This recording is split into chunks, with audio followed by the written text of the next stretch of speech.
Okay, so we're going to start with consciousness versus unconsciousness.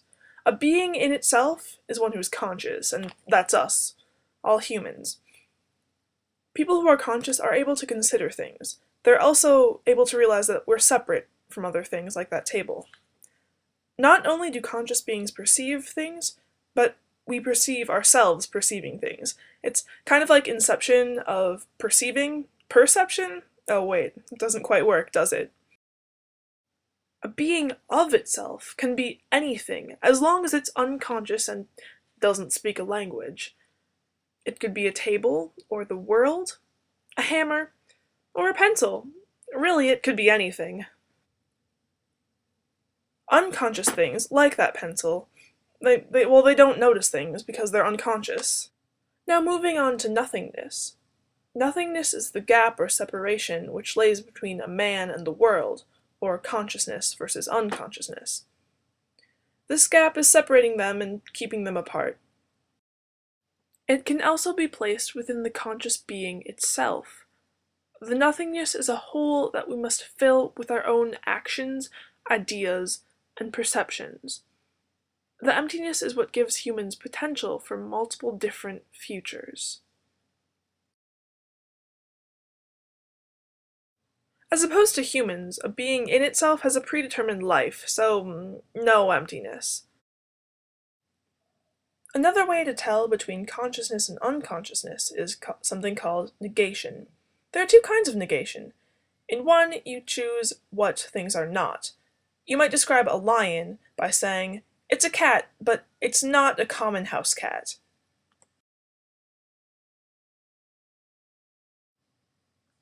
The second form of negation, you notice what isn't there or what's missing.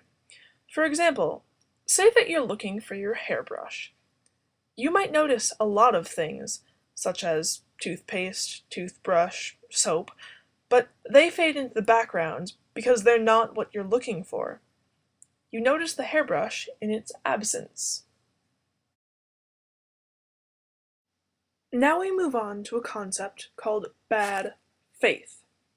As stated before, the nothingness inside of us can be filled with anything. We are free to do anything. We don't have to be loyal to people. We don't have to go to work. There are no morals that we actually have to follow. And we don't even have to value human life.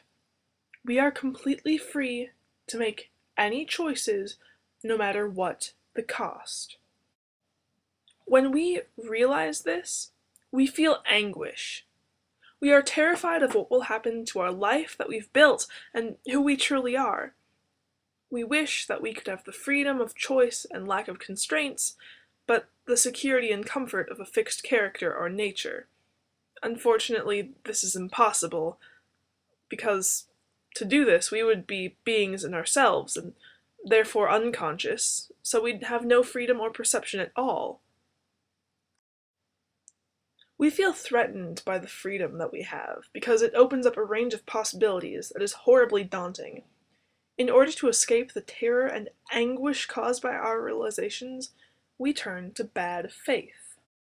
Basically, we decide to ignore what we've learned, and pretend that we're not nearly as free as we actually are. There are a few different types of bad faith, but we're just going to talk about two of them. In type 1, a person tries to believe, while claiming at the same time that he is just a thing and therefore can't help behaving as he behaves. He's like a rubber ball. It's not the ball's fault if it bounces, it's what pushed it. Now, type 2 is a bit more confusing. Try it like this. Imagine a bus driver who has become aware of his freedom. The bus driver does everything that he can to be the perfect bus driver. He's very nice, he always drives the best route, he stays to himself. He does all of this in an overemphasized, almost ritualistic way. This man is ignoring his life outside of bus driving. He has consciously decided to play the role of a bus driver.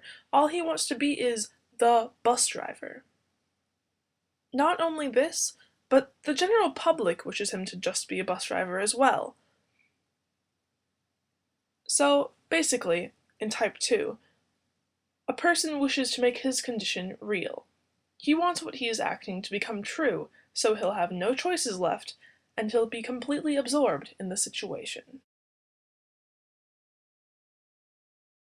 Jean-Paul Sartre had many other concepts built off of these ideas. However, there's not enough time to get to them, so to wrap up. Beings of themselves are people, and we're conscious of what's going on around us. We have an emptiness or nothingness that we must fill in order to determine our futures and lives in general. This is how we differ from beings in themselves, who are objects unconscious of surroundings, and with a specific fate or purpose. When we realize that we have the freedom to fill the nothingness with absolutely anything, we become afraid and pretend that we're not actually that free. Now, you don't have to agree with any of this, but it's still important to know.